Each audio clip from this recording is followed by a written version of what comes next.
Hello, everyone, and welcome back to another chapter of Experiencer Interviews.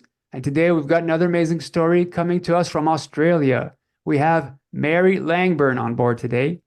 Maree is a natural-born psychic, medium, and contactee slash experiencer who has worked in the metaphysical and wellness field for 44 years. Maree uses her unique gifts and spiritually guided knowledge to bring solace to those who grieve and provide guidance to those who seek.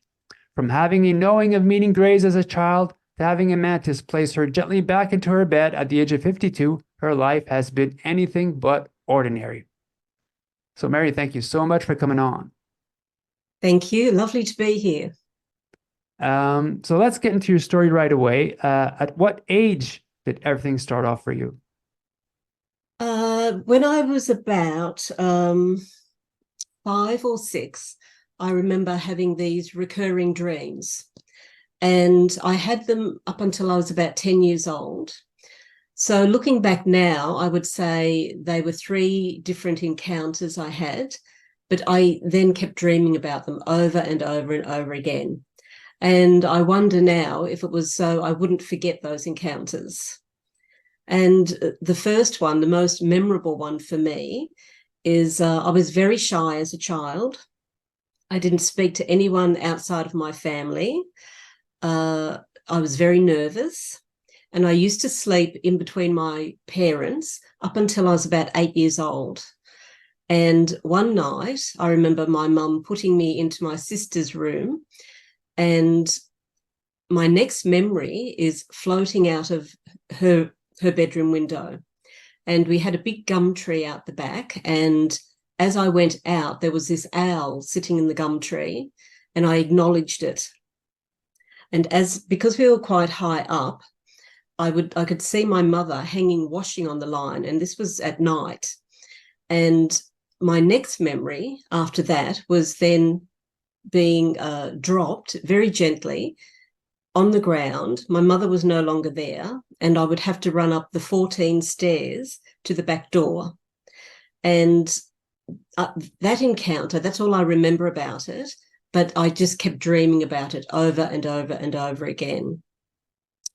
The next one was I would wake up, and I was probably, again, around 5 or 6.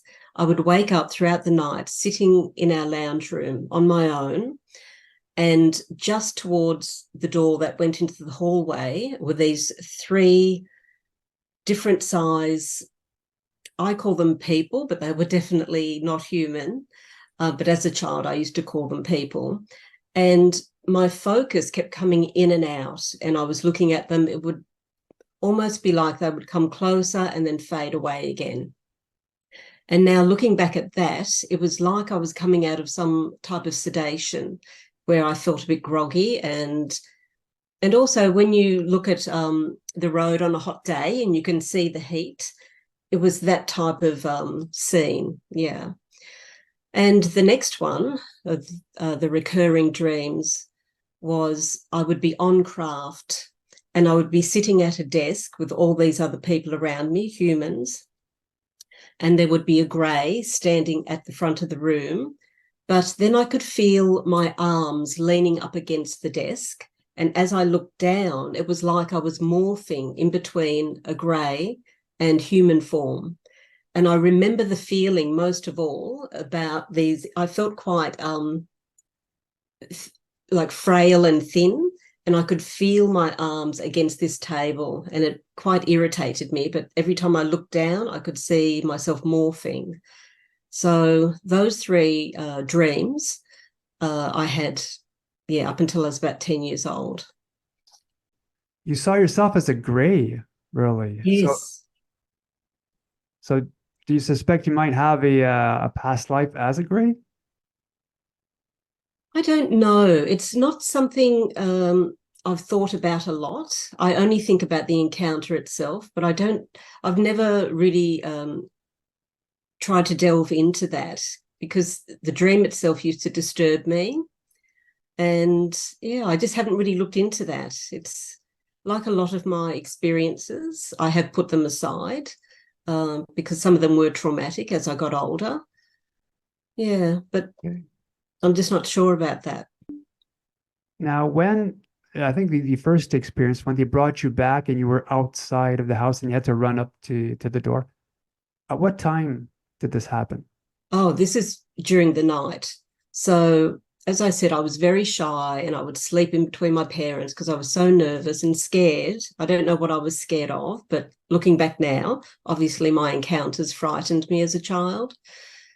Um, yeah, so my mother would, during the night, take me out of the bed and put me in with my sister, who was in the room at the back of the house, and it was elevated. Um, and yeah, I would just have this memory of floating out the window, acknowledging the owl, with some reverence, with some respect. And we did have an owl that lived in that gum tree, but my sister and I were the only ones who saw it. And I would then be floating above, and I would see my mother hanging washing on the line. So that would be for the morning before, because she worked very early, so she would hang it out at night. But I witnessed her doing that, and that's my last memory until I was brought back next to our banana tree, right down the end of the yard. We had a very big yard.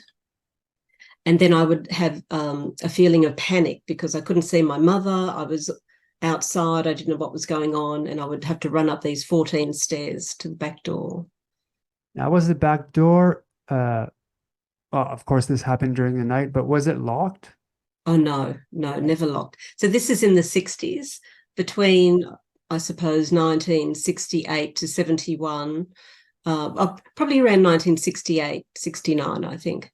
But yeah, no, we never locked the doors then, front or back. How big was the owl? Normal size? Um, I don't remember when I saw him in real life, when I saw him during the day, sometimes we'd see him. He would be like a normal, I think it was like a tawny frogmouth owl, that's what they're called. I suppose maybe about this big. Yeah. But when I saw him at night,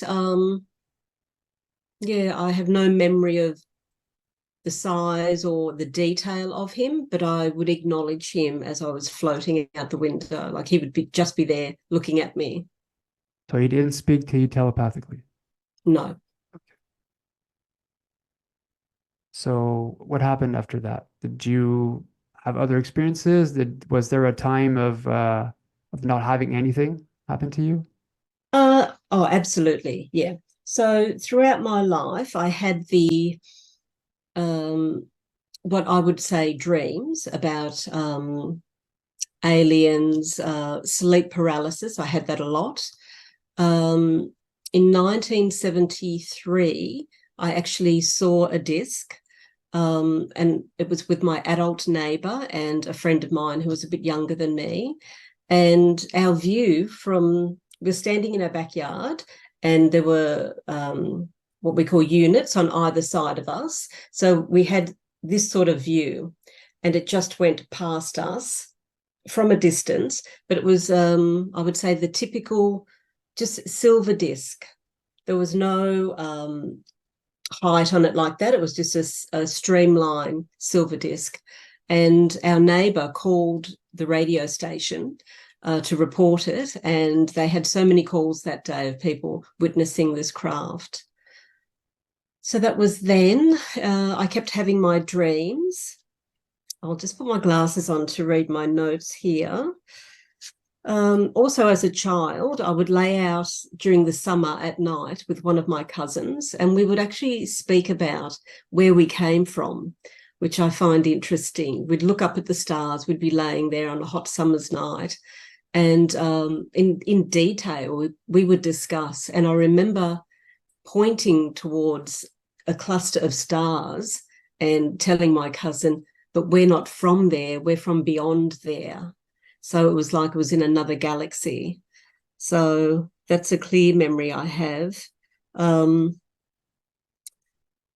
Between the ages of 6 to 7, I remember watching a TV program about alien encounters and UFO sightings.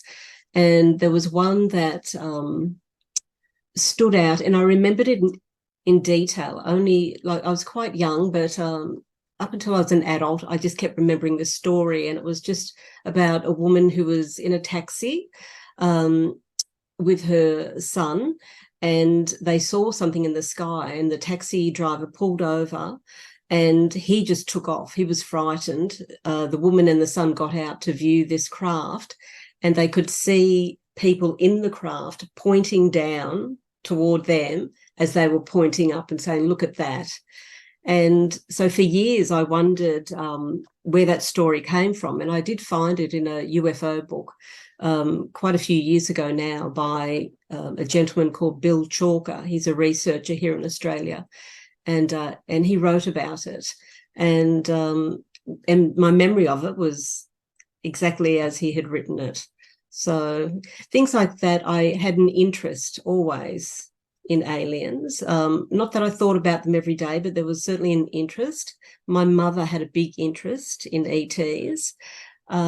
She would never elaborate on anything past the fact that she believed them. She knew they were real. But her and my father both saw where a craft had landed. It was in the 1950s, and it was down the south coast here of New South Wales.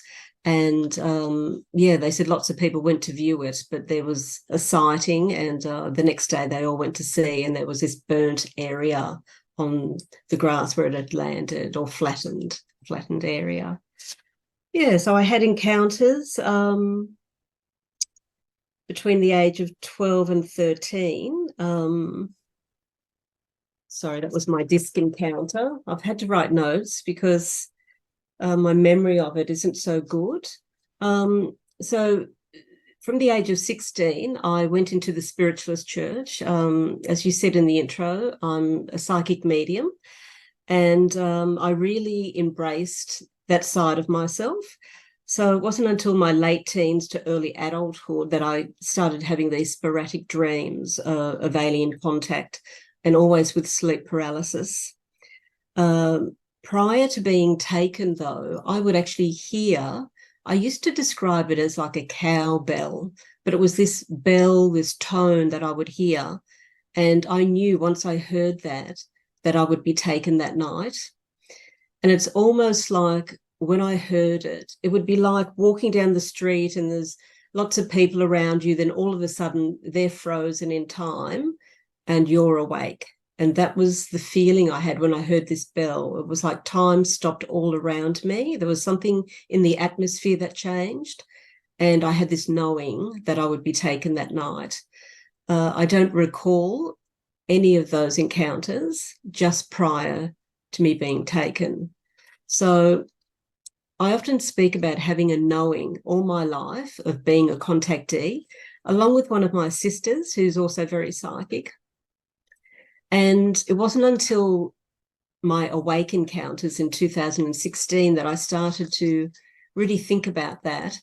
And I couldn't work out why, when my sister and I would discuss these dreams of aliens we had, and sometimes it would be on the same night or within the same week, that we never really questioned it. We just went, oh yeah, I had another alien dream last night. And my sister would go, oh, it was just all, I was scared, it was awful. But we wouldn't ask ourselves questions like, what do you think's happening? Why is this happening? It was almost like we weren't meant to discuss it. And it's not something I thought about until recently. I just found it quite strange.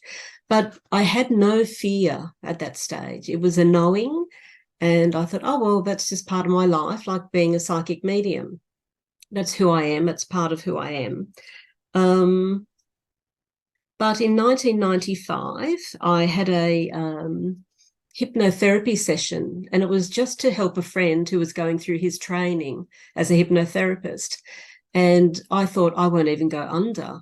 But the moment he started, and I felt very relaxed, I saw myself on a craft laying on a metal bed, and I looked over to my right, and my father was on another metal bed within that same room. And the moment I saw that scene, I just came out of that state straight away. And I thought, oh my gosh. And when my friend who was doing his training asked me what had happened, he said, what happened? Why did you come out of that so quickly? because he wanted to practice his skills. I can't quite think now what it was about now, but it had nothing to do with regressing me to any place in time. And yeah, and I just felt I couldn't explain to him what had happened. I thought, no, I'll just keep that to myself. Yeah, I didn't want to frighten him. Throughout my 30s and 40s, as I said, I had a knowing of contact, no fear.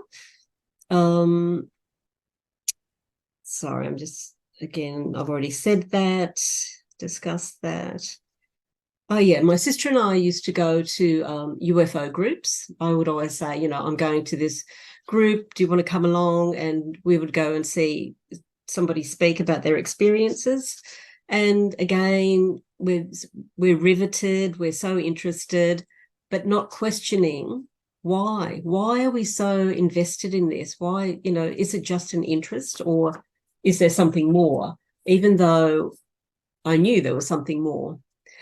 So fast forward to 2016, it was the 9th of November. My husband and I were living in a townhouse, which is a 2-story building. And it was November. The weather was hot. And behind our bed head were 2 big windows, and we had them wide open.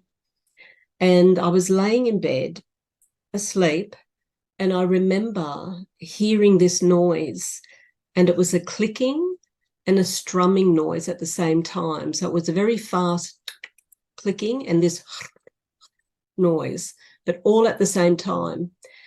And I remember feeling agitated, and that's not normally a feeling I have. So I was very aware of that.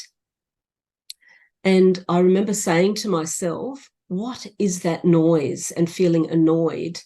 And then all of a sudden, it was this wave of acknowledgement came over me, and I knew exactly what that noise was. And I knew it was an alien, and I knew it was familiar, almost like my mother's own voice. Like I knew it that well. But with that wave of acknowledgement came this wave of terror, which I'd never felt. And frozen with fear, although I realized I did have paralysis. I was on my side, and then telepathically I hear this voice, which sounded like my own voice, but it was telepathically, and said, "You'll be fine once you're under the covers." And then I realized I was actually being slid back into my bed on my side, and right up until the covers were here, just under my left eye, and just the fear. I remember my heart just pounding, and I was thinking, oh my gosh, and everything that I knew, this knowing, I knew was real. I thought, okay, that's where that knowing comes from. This is all familiar to me. As I laid there, I was hoping it would go away. I was very conscious of my heartbeat. And then the sound stopped. Then I hear a voice again saying, "Whatever you do, don't turn around." And I thought that was my own thoughts. The next moment, I'm on my knees on my pillow, holding onto the bed head, looking out of the window, and on the opposite side was this gold glowing, like a diamond shape. And it was a shape that you would draw like that. But my memory of it is it looked like a geometric diamond, not like that, but geometric shape. And it had all these lines through it. But I was transfixed to this image. And it was almost like it was drawing me in. Again, it was like nothing was happening around me. I was just focused on this image. And it was almost like it was speaking to me or downloading something to me. And then I'm in my bed again. The noise had stopped, and I just thought, thank God it's gone. Thank God. Then I see this image placed into my mind of this long, slender, thin hand. And at the same time, I can feel something being pulled or dragged out of the top of my head. And my instant thought was, oh no, they're taking me again. And as I thought that, I swung around because I could move at this point, and I thought maybe I could see it or catch it, but there was no way I was going anywhere again. And I swung around and I swore. And when I swore, I remember thinking, oh, that's good. My husband would hear me and hopefully he'll wake up. Well, he didn't. It was almost like he wasn't there. I had no sense of him being there.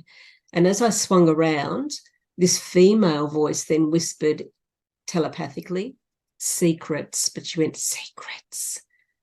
And I thought to myself, secrets? I'm not keeping this secret. I'm telling everybody. And then they just left. There was nothing, but I lay there petrified. But then at the same time, I started to ask myself, why? Why am I so frightened? This has happened all my life. Where does this terror come from? And the only thing I could put it down to, I laid awake for the rest of the night. I could not sleep. I think when I did look at the time, and it was 2:30 in the morning, and I just thought, I knew that they had allowed me to be awake through that. So that was quite frightening. I didn't know the next morning how to tell my husband. He had just started a new job, and that Friday evening, this was the Wednesday, on the Friday evening, we were going to the Sydney Opera House for his work. They were having a 50th anniversary celebration for their business and also an early Christmas party. And I thought, how do I spring this on him? So I just said to him, oh, I had a dream, because I was crying the next morning. And he's like, oh, there, you'll be fine. Don't worry about it. I've got to go now. And off he went to work. And all that day, I just kept hearing that clicking and that strumming noise, like over and over. I could not get it out of my head. And a friend came to visit me that day, and I ended up telling her, and she's a very, what I would call, she's very academic, very smart woman, but I would call her mainstream. Like, she's not into any of this, but I found I had to tell someone. I was just shell-shocked. And she took it on board, and she said, Maree, I believe every word that comes out of your mouth. She said, I can see this is real, what's happened. So that was good. And that day I contacted a lady that used to run exopolitics in Sydney. And I'd been to a few of her groups where people spoke about their experiences. And I just relayed my story, and she said, I'll book you in for a regression session with me. And she said, I have a book of loads of images, and you can go through those and see if there's one similar to what you saw. She said, I have lots of people that see symbols. And I said, that would be great. So we organised a date for that. And then on the Friday evening, we went to the Sydney Opera House, and I was shell-shocked. I was walking around meeting people, but I just didn't feel like I was there. I was so frightened.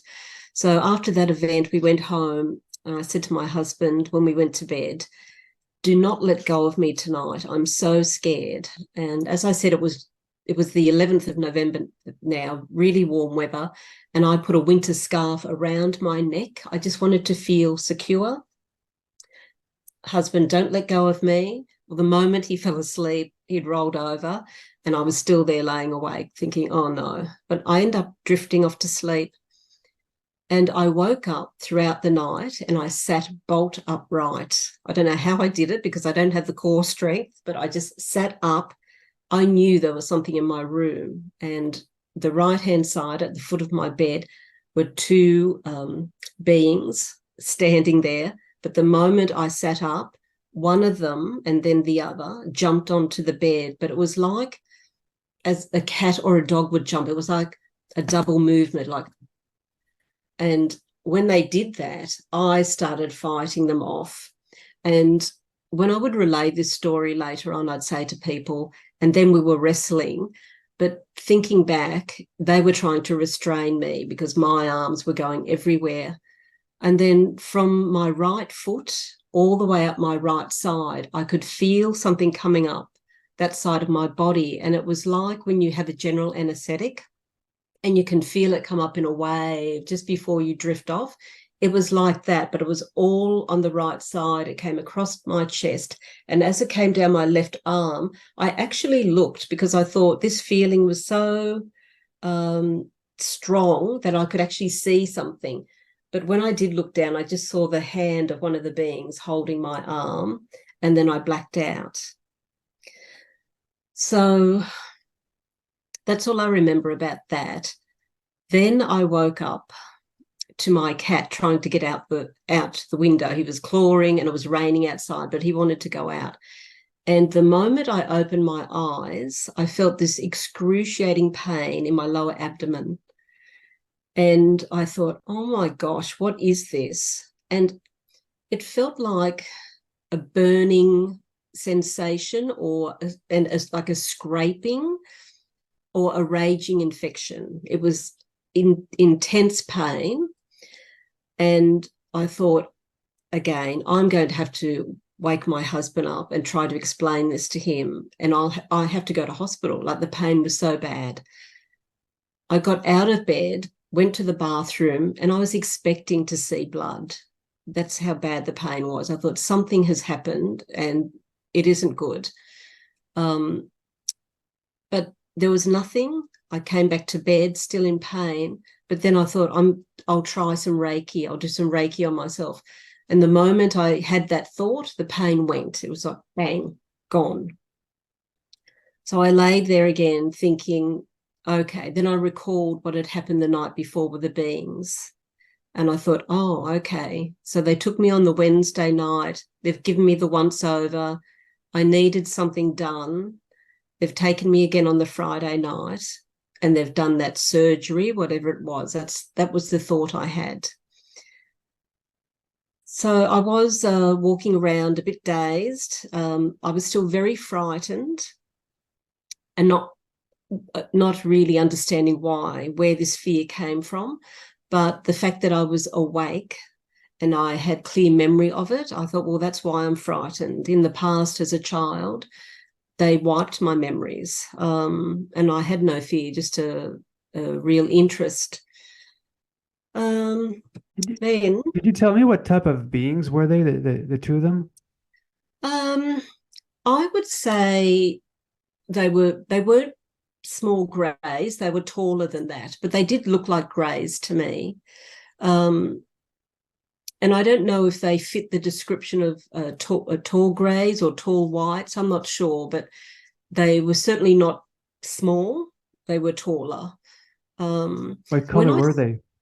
Well, when I saw the hand, I saw a black hand. I thought it was black. I've recently wondered about that. I thought, was it because it was dark and I'm only seeing like the silhouette? I don't know. But at the time in my journal, I wrote that it was a black hand, but that could be incorrect. Not long after that, so that was November 2016, in the January the next year, my husband and I moved from that property and we came up to the Central Coast of New South Wales. And while I was unpacking the house, my husband was in Sydney working, I was obsessed with listening to anything about aliens, UFO, just to see if I could find someone that had a similar encounter. I had contacted a few people in the UFO movement, and I was looking for a support group, and I could not find one. I reached out to a few experiences that I had seen speak at these groups, and they weren't overly helpful. And I was very disappointed because I kept thinking, I already knew about aliens. I knew I had had contact, but I was very upset then that people who may never have had memory of it and then had an encounter like mine, where would they go? So that was my concern. And I thought, I think I have to start up a support group. I didn't, but that was my thought at the time. I did call Moira McGee, a very well-known researcher here in Australia, because I knew she lived here on the Central Coast. So I contacted her and we spoke for a couple of hours on the phone. And she said, would you mind if I give you the number of this forensic hypnotherapist? And let him speak with you and see what he thinks about, your encounters. And I said, absolutely. I said, I really need some help here. And so he contacted me. I called him, and then we spoke for a few hours as well. And he made an appointment with me, and he came down to see me. He interviewed me. And after the interview of just those 2 encounters, he said, you've definitely had encounters, with aliens, with extraterrestrials. And he said, would you like me to regress you today? And I said, yes, that would be good. So he regressed me on the encounter of the 9th of November, the first awake encounter. And it took me a long time to go under. I was very scared. And then when I did relax enough, my first image was I was on craft with a grey, and the grey was holding my hand. And we were walking, or almost floating. He was definitely floating, walking down through the craft. And he said to me, we have to hurry. We're very busy tonight. And I just thought, and I sensed some humour from him. And I thought, oh, okay, all right, well, I'll get a move on then. And to my right, we walked past this room, and I looked in, and I saw a mantis being. And the mantis being had this white coat on, and I saw someone on this table, and the mantis being was working on this person. My next memory is I'm the one on the table, and the mantis being is putting this, I say it was a long needle, but it may not have been a needle, but it was a long, thin instrument. He was putting it into my right ear. And the hypnotherapist asked, is there any pain with that? And while I was relaying it, I didn't feel any pain. And I said, no, I feel quite comfortable. And he asked me, what do you see next? Where are you? And I was in the craft still, but I was in a section of the craft, and I had this, I call it a liquid blue light. It felt like liquid, but it felt to me, the only way I can describe it is like velvet, like true old-fashioned velvet, the fabric, that when you touch it, it feels cold, it feels soft, but it was like a liquid light, and they placed that on me. And as they did, it sucked to my form. And I asked them, what is this? What is this thing? I couldn't get my head around it. And they told me it was to protect my organs as they transport me back. So I found that quite amazing. So that was that. I was still listening to every YouTube program I could find to find a similar encounter. And I had the thought, I'd seen Susie Hansen speak at one of these groups in Sydney once. And while she was speaking, and all that was very interesting too, I was there with my sister, and Susie, I think she was selling her book at the time. And my sister said, are you going to go and grab a book? And I said, oh, no, I won't. Because again, even though we had this keen interest, that's as far as it went. I wasn't interested in reading books, or that I'd like hearing the people's stories. But my sister said, go on, why don't you go buy it? And it was her last book that she had with her that day. And so I did, I bought it, and I sat back down, and we listened to Susie speak, which was just amazing. And after she spoke, she took questions from the audience, and one gentleman asked her what a grey felt like. And as he asked that question, I leaned over to my sister and I said, they feel clammy, cool, like almost tepid, and like old-fashioned plasticine, like quite soft and spongy. And my sister just sort of freaked out, and she said, how do you know that? And again, I just knew. But then Susie answered his question, and she answered it very, very similar. She said clammy and cool. And I don't know, she didn't mention the word plasticine, but it was a spongy type of feeling. So my sister was quite freaked out. But for me, it was just like, yep, I know exactly, because I felt them. I knew. Again, that knowing, but not knowing. So I phoned Susie, actually. So while I was researching, going through YouTube, even though I was petrified, for 8 months, I was going to bed and I left the light on in our ensuite in the bedroom. I was so frightened. And my husband would say, if this frightens you so much, stop listening to these programs. But I couldn't. I would go to bed with headphones on, listening to them, just searching for someone with a similar experience. And I did find someone. It was an American college student on some radio program, and he said he was out camping on his own, and he was in his tent and he heard all these branches of this tree like falling and like crashing. So he got out of his tent, and he said the moment he did and he looked toward the tree line, he became paralyzed. And he said he heard this voice in his head say, whatever you do, don't turn around. And I froze myself, because they were the exact words that I had heard. And like me, he did turn around, and he said he saw this tall mantis standing there. And that was his last memory. So I'm not tech savvy now, and I was worse back then, but I didn't keep that YouTube clip. I don't know how to find it. I've searched for it, but hopefully I will be guided toward it again one day. So in between this, I thought of Susie Hansen, and I thought, you know what, I really need someone to speak to. I'll send her a message. So I did, and Susie set up a Zoom call, and we spoke, and, she said, why me? I'm in New Zealand, you're in Australia. But Susie was someone I knew I could trust, and I knew all her experiences were real, and that I could speak to her in confidence, and she was very helpful. Susie, like myself, is also a medium. She was very helpful. We spoke about that blue light. Susie had an experience with like liquid light herself. So that was great confirmation for me.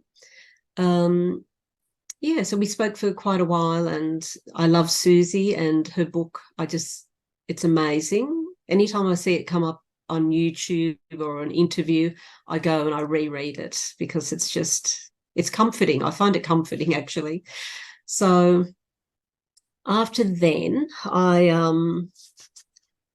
had those experiences. So from 2016, I had 29 other encounters or experiences. Some of them were through the dream state, but there were a couple in particular. There was one on the 22nd of May, 2018, that I really took note of. And it was almost like, I don't remember being taken anywhere. I don't remember being brought back, but I remember being there. And my husband was with me at this particular time, and I knew I was in a foreign country. There were all these pine trees to my right. We saw a military jet flying above. And then I saw this very dark cloud, and I pointed to it, and I said to my husband, that's cloaking. And as I said that, we saw this huge, it was like a turquoise-coloured sphere, but it had all these symbols over it. It was absolutely gigantic. And the colour of the turquoise was like when copper, I don't know what happens to copper, it oxidizes or something, and it turns that greeny colour. That's what it reminded me of. And as I saw this coming out of this cloaking cloud, I saw these soldier-type people in suits, men in suits, coming over this big hill. And they had white, like overalls on, or a white suit. It had a black visor. They were wearing black boots and carrying weapons slung over their shoulder, but holding them in front of them. And I said to my husband, the hill was in the distance, but I could see them coming over. And I said, we have to get out of here. And we walked through this cabin, and I said to him, lock the door behind you. But as we walked into the cabin, then I was at home in bed, but I was wide awake, like sitting up in bed. My husband sound asleep next to me. But after that encounter, the next morning, I woke up. My husband was already gone to work, and I just felt something was odd. Instantly, I remembered what had happened the night before, but there was a feeling in the atmosphere, and I was saying to myself out loud, what is that? What's that strange feeling? And as I walked from the bedroom into the living area, I saw what looked like something closing. It was like an energy field, and it was closing. And I felt like we had walked through there. It was still there, but as I got up that morning, it had closed. And again, I believe I was meant to see it. And because I'm a medium, I have contact with my spirit team, and I asked them, I said, if all that happened, if all that was real, give me a sign. And I thought, you know what, I'm going to open the door, let some fresh air in. It was still very early in the morning. It was probably about 5.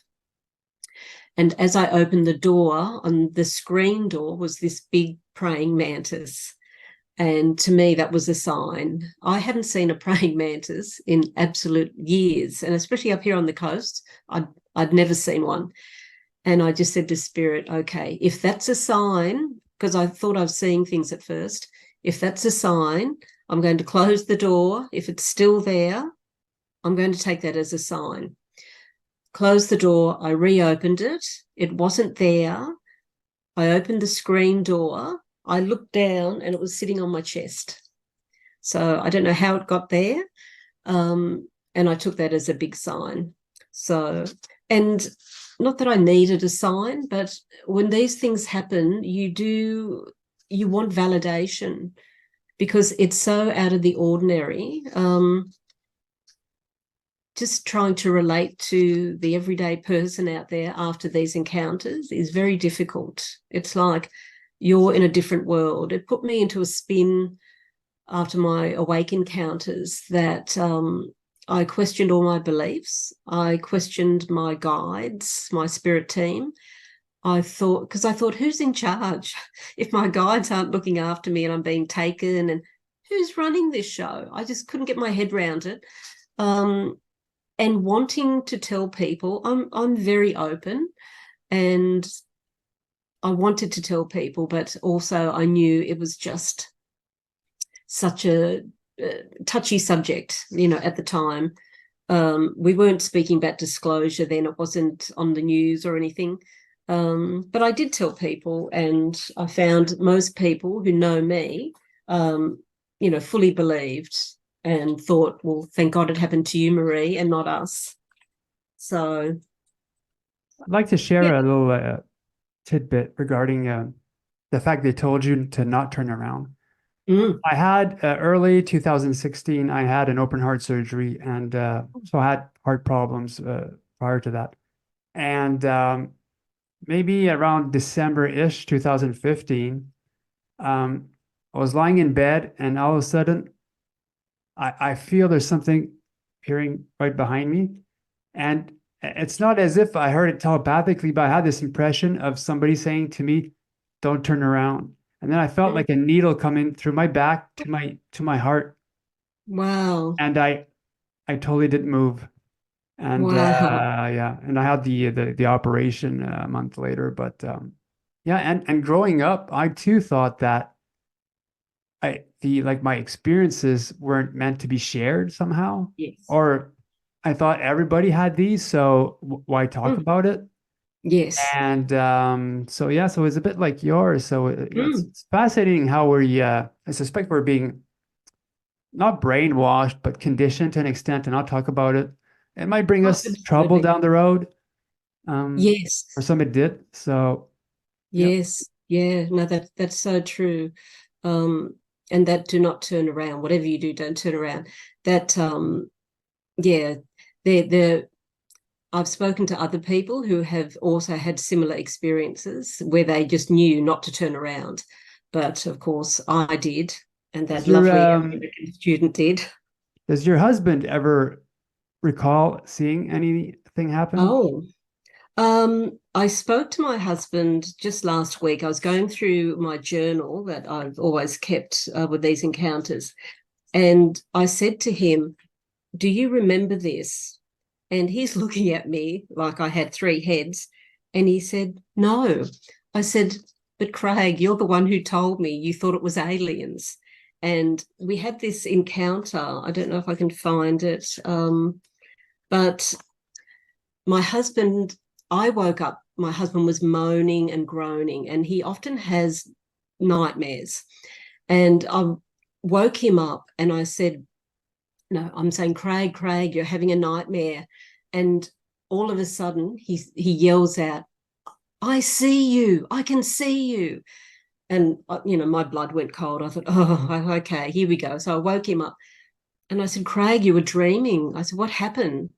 And he said, I could see someone in the distance breaking into this, like a shed, somebody's shed out the back. And he said, and when I said, I can see you, he said they were at the foot of the bed.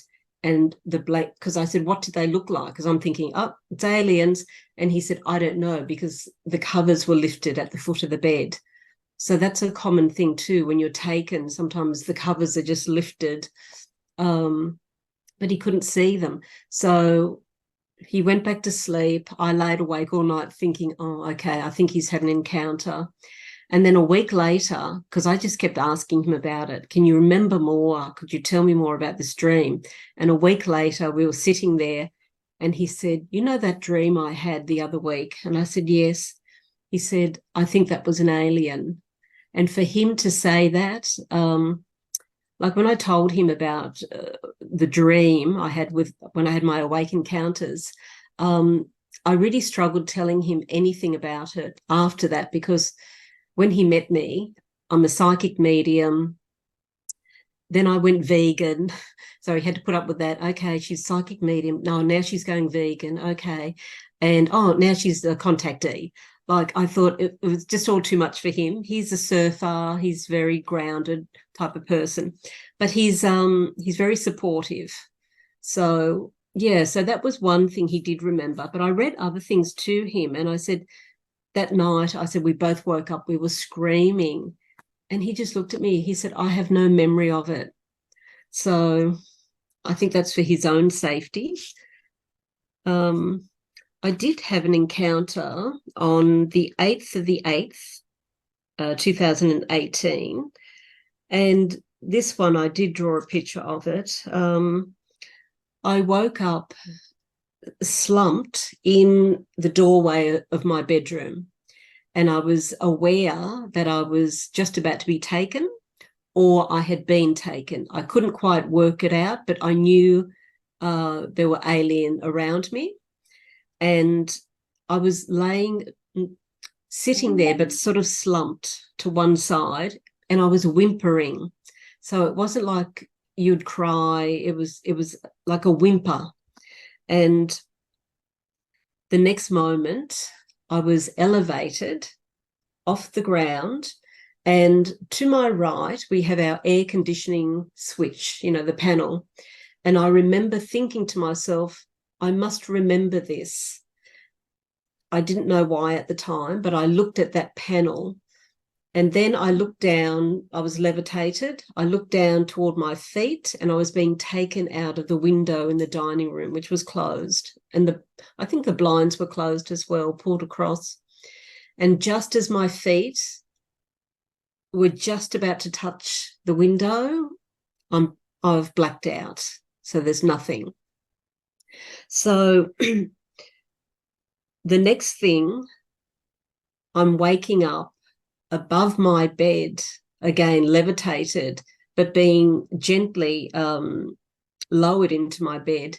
And when I look down at my body, I'm covered and I can feel like this electricity, and it's like a buzz just all over me, but it was all coloured like lights, sparks. And I was saying, bless you to these beings. So whatever that encounter was, I enjoyed it. It was nice.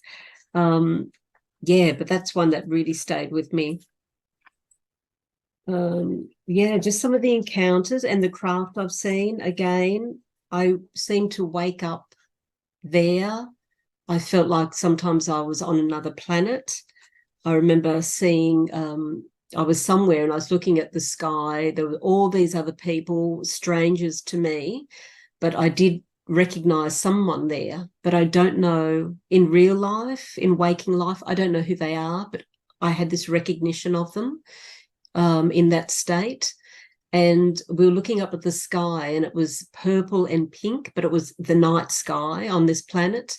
And they had 3 moons and we were just looking at them. And the next minute I see, I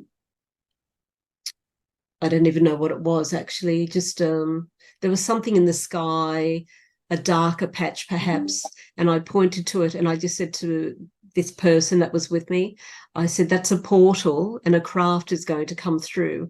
And a craft did come through and it was an egg shape. And on one side it was cream and the other side it was gold. And it had these inverted windows. I could see 3 of them and I could see people, beings, I call them people, in each window and they're waving. And I'm waving back at them and other people were pointing and waving and they were wearing like orange jumpsuits. And I was thinking of prisoners, and I laughed to myself and I thought, well, they're not prisoners, but they were, they were happy, they were waving. And then the next moment I'm having a conversation with one of the people from the craft and she was very tall. She had very white hair, but it was short.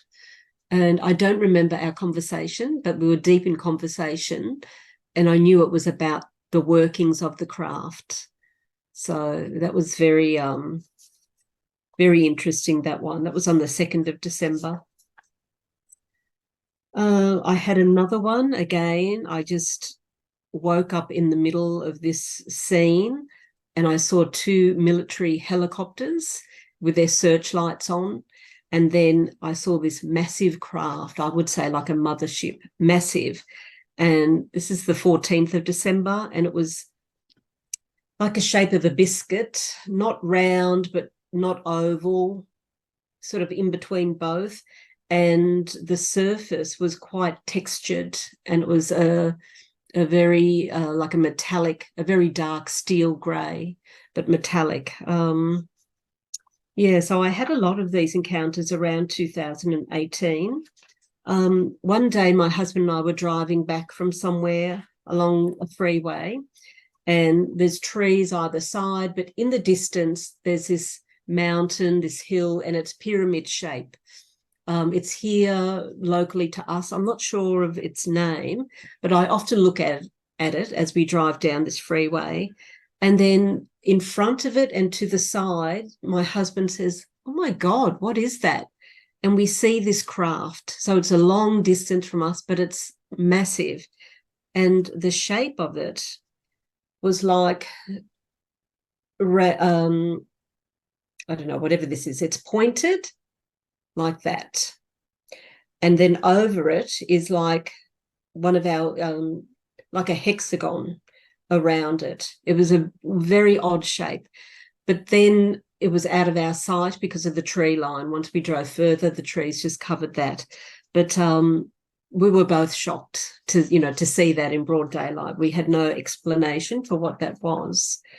But one night I was speaking to a grey. Again, I just woke up and there's a grey and him and I are speaking and he's showing me images. But at one point I wondered if I was showing him the images or pointing to these images. And one was like the Phoenix lights craft, that triangular with the lights. And the other one was a very, very big, almost like a horseshoe shape with lights. And I remember thinking while we're discussing these 2 craft, oh, that horseshoe one, that can't be real. And that's what gave me the impression that I was showing him. And he's probably thinking, oh, dear, what has she got here? But the next day, I'm going through YouTube and I'm just listening to these UFO stories. And I come across the Phoenix lights and I thought, oh, that's a coincidence, because there I was showing him this triangular craft. And then I scroll down and there's this UFO group that I follow in Australia, and someone had posted this horseshoe-shaped craft. And I thought, oh my gosh, that's what I was showing him. And then it said that it was this big sighting. I've actually kept it. Big sighting over Australia, November the 7th, 2016. So that was 2 days before my awake encounter. And I have it here on this YouTube. And I contacted the person who posted it from this group. And I think I've actually met her at a UFO talk once. And she was saying, that's amazing. You know, I said, that's the craft I was showing this ET, or he was showing me. So now I believe that's the craft I was on that night. And it's exactly as I drew it. Yeah, so that for me, again, was a little bit of confirmation, but it came very quickly. It was the very next day. And because I keep asking them, oh, you know, you need to give me confirmation. You need to, not that they need to, but I would like them to. Coming back to what things that you might have seen on the craft, did you recall ever seeing like human type ETs or perhaps another race that you've haven't talked about? I don't actually. With the awake encounter with the glowing diamond, I contacted someone online because I was furiously searching for some answers, and there was this like this online chat, and I said, what ETs make the clicking and strumming noise? And this researcher from the States actually got back to me, and she said that's a mantis being. And yeah, so I knew that I had had contact with a mantis, and he is the one who slid me back under the covers ever so gently, and was very, I say he, but actually the voice was female in my head. So it may have been female, I don't know, but it was certainly a female voice. But on craft, no, I don't. I recall seeing the greys. I recall seeing humans on board, but I don't have a lot of memories of other people. Now, I've never heard clicks, but I heard like banshee type shrieks. Oh, lovely. And to this day, I haven't heard any other like experiencer talk about that. So when I got abducted, I thought I was being abducted by Gray, so I sent them love. Oh, And to my astonishment, I out of my not telepathically, but with my own ears, I hear these high-pitched shrieks. wow. Yeah. Yeah, Oh, or that's blacking out. Yeah. interesting. When many years ago, so probably early 2000s, a friend and I went to see this angel reader. And from a young child, I never believed in angels because spirit had told me they were ETs. So that was my, again, knowing that they were not as we think angels are. They're actually extraterrestrial beings, which they are. But she convinced me, let's go see this angel reader.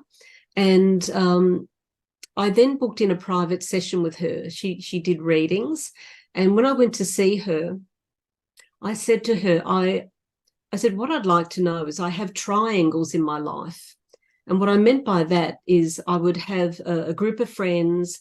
One friend would be very envious of the other friend. So I was always in these triangles where I was caught in the middle. And that's what I wanted an answer to. And the first thing she said, she went, oh dear. She said, you're not from here. And I just remember thinking, oh, as if I haven't got enough problems. Now this woman's telling me I'm not from here. And then she proceeded to draw the galaxy from which I was from. And she said, it's called Mu, M-U. And she said, you have a brother from that planet, and he's with you now. And when she said that, it was like something went off in my head, because I was at college at the time doing an energetic healing course. And I was in this particular class one day and we were drawing a mandala. And while I was drawing mine, I went into like a daydream or a trance-like state. And I ended up drawing within this mandala a face. And there was a pyramid triangle shape here and here around the mandala, which the teacher said, you don't draw outside of it. You just draw within the circle. Well, I proceeded to draw gold with gold leaf, stars and crosses. It was like the night sky. And I drew these Egyptian type eyes, an Egyptian symbol here. And I sort of came out of this trance at the end and I thought, oh no, I've gone out of the circle. The teacher's not going to be happy. So I went to the end of this line where we all had to stand up and talk about what we had drawn, created. And as I got to mine, I said, oh, I'm sorry. I do have an Egyptian guide and maybe this is this guide I drew. And anyway, at the end of the class, this elderly woman came up to me and she said, you have a guide from the 5th or 6th dimension and you must contact him. And my sister, the psychic one, she was with me at the time. And my sister said, oh, of course you do. It would only happen to you. And I thanked her and I thought, all right, I'll have to try and see if I can find this guide. So when I was having this angel reading, that triggered that. And I thought, oh, well, this is him. This is my brother. And the only question I asked, and this is why I kick myself sometimes, I threw away the piece of paper where she drew the galaxy, in one of my many moves, I had thrown that out. I threw away the drawing after a few years. But the only question I asked was, what is his name? And she laughed and she said, oh, he said, you wouldn't remember your language now. She said, it's like a screech. And she said, it's like a dolphin, very high pitched, a little bit of clicking, but there's screeching in it. So that you saying you heard those, screeching, that reminded me of that. But she said, he said you can call him Micus. And so that's what I call him. And since then, I always ask for confirmation, even though I'm a medium. I like things to be proven before I believe in them. And so I said to this Micus, well, this is the second piece of information I have about you. Firstly, the woman from the course, now this angel reader. I need more confirmation that you're there. And I end up going to a UFO, a private group that a friend invited me to. And this woman who ran the group said that she was brought up from a little girl by aliens. And I went there this evening and we sat in this group, and I wasn't comfortable in the group. She would be like handing out these aliens. She would say, would you like to have an alien from my planet look after you and that? And all these people are saying, oh, yes, that would be great. And I was just sitting there so skeptical. And then she came to me and she said, oh, you already have a being. And I said, yes, I do. And she said, Michael, Mark, Micus. His name's Micus. And I went, thank you. I said, yes, it is. So that was my third and final confirmation about him.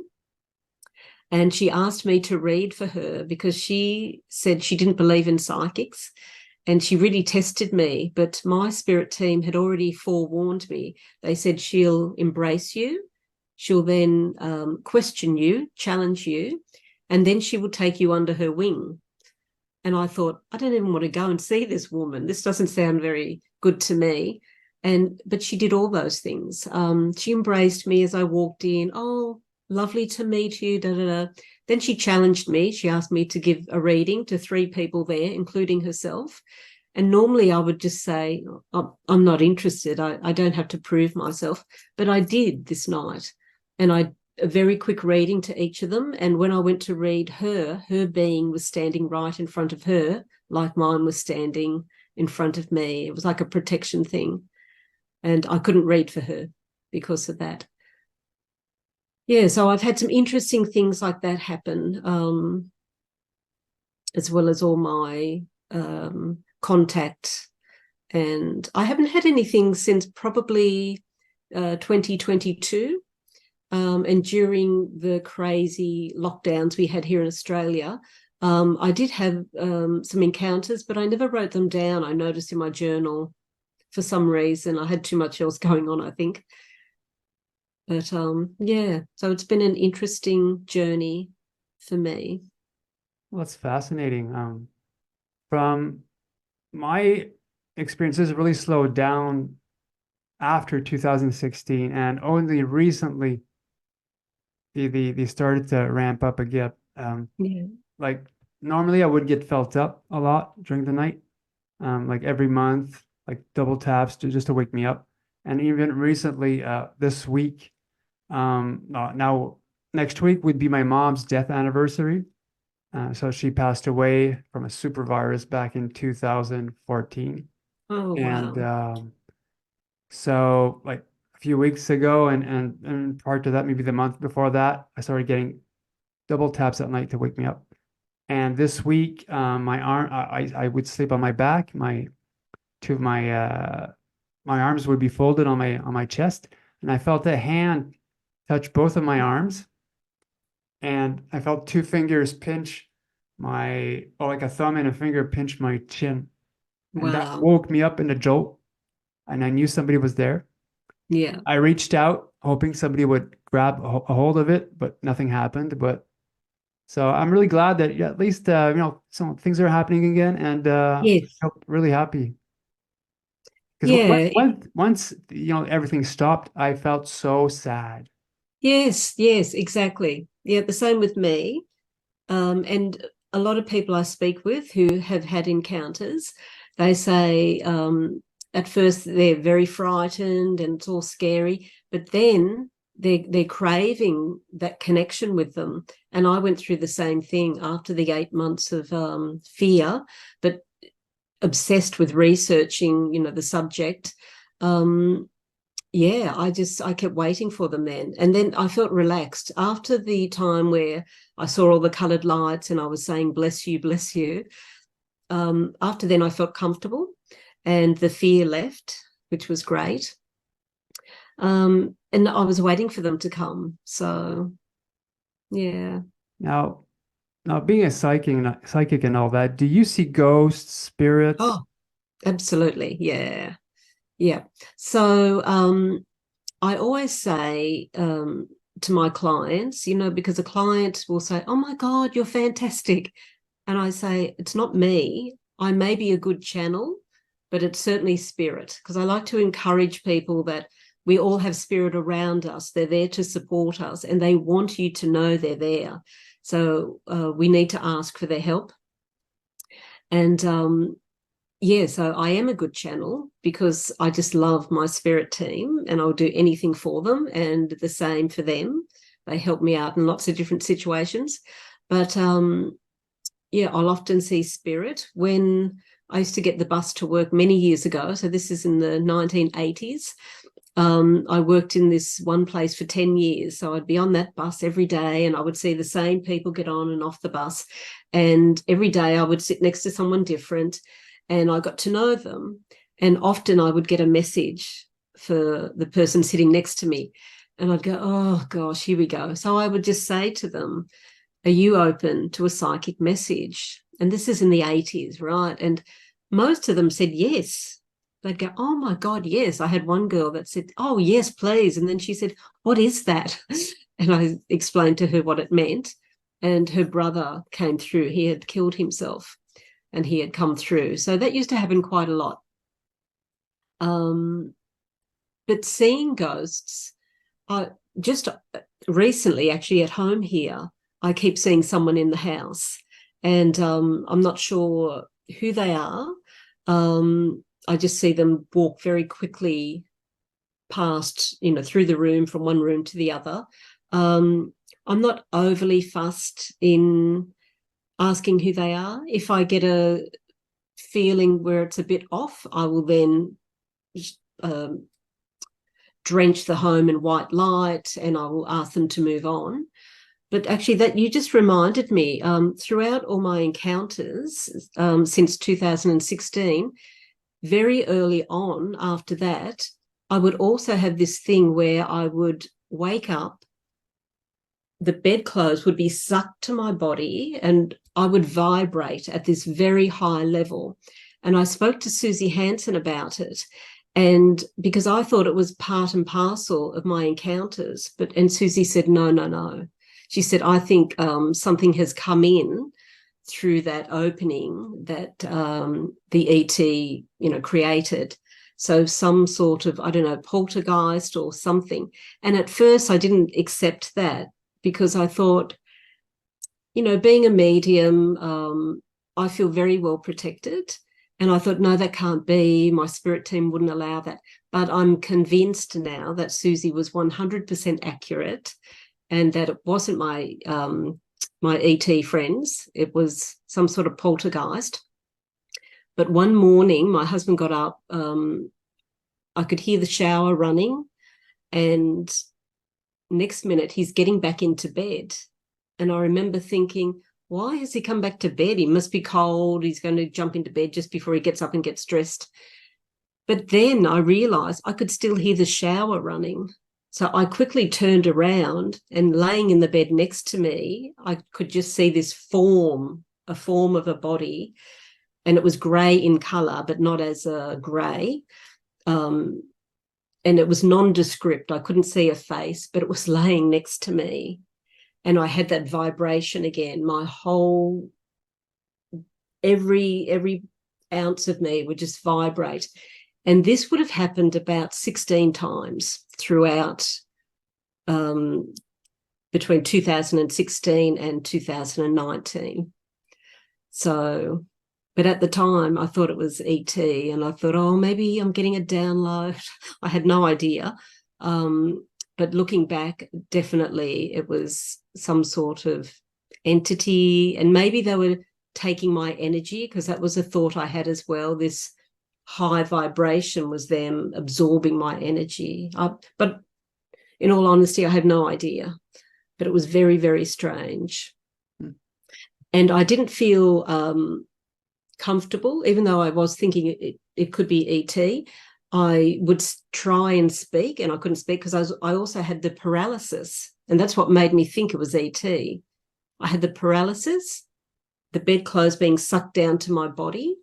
I remember feeling a circular thing pressed against my chest, and this high vibration. But I would try and speak. I would try and say the Lord's Prayer. I would try to say God. It wouldn't come out. One time I tried really hard and I ended up just saying Amazing Grace like that, and it just stopped. And I thought, well, they're persistent. And that's when I realised, I thought, no, this isn't ET.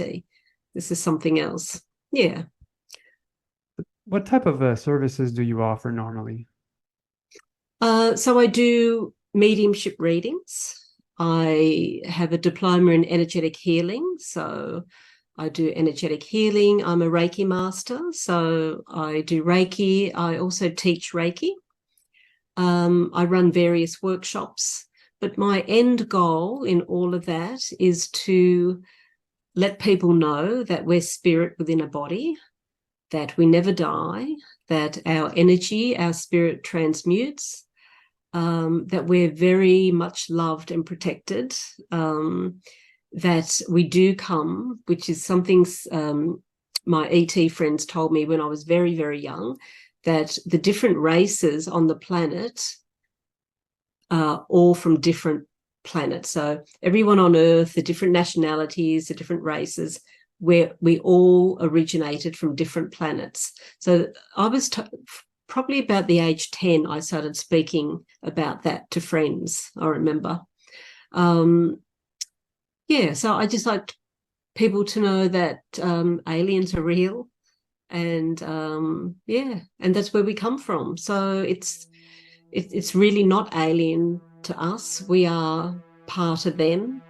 I don't know a lot about it myself, to be honest. I certainly couldn't give a lecture about anything, but I do know what I've been told from spirit and from my aliens. So fascinating. Well, let's call it a day. Thanks for coming on. Oh, thank you. It's been fun. Well, I'm glad you've gave me this nice little tidbit to research on regarding the sound that I heard Yes, outside of yes. me. So that's a first. So thanks again for coming on. And Oh, you're welcome. so Lovely meeting you in person and speaking with you. And I love what you do, just to give a voice to so many people. Yeah, it's so encouraging, it's heartwarming, and I'm very grateful. So thank you. thank you. And to those watching, hope you enjoyed today's interview. I'm your host, Mr. Great. More interviews coming up, and I'll see you guys next time. So take care, everyone. Hello, everyone. This is Mr. Great, and thanks for watching today's episode. If you are an abductee, contactee, or experiencer, and you believe that your story could help others, please feel free to contact me through my YouTube channel email. When it comes to experiencers, the ET phenomena, and the future, remember, truth will out.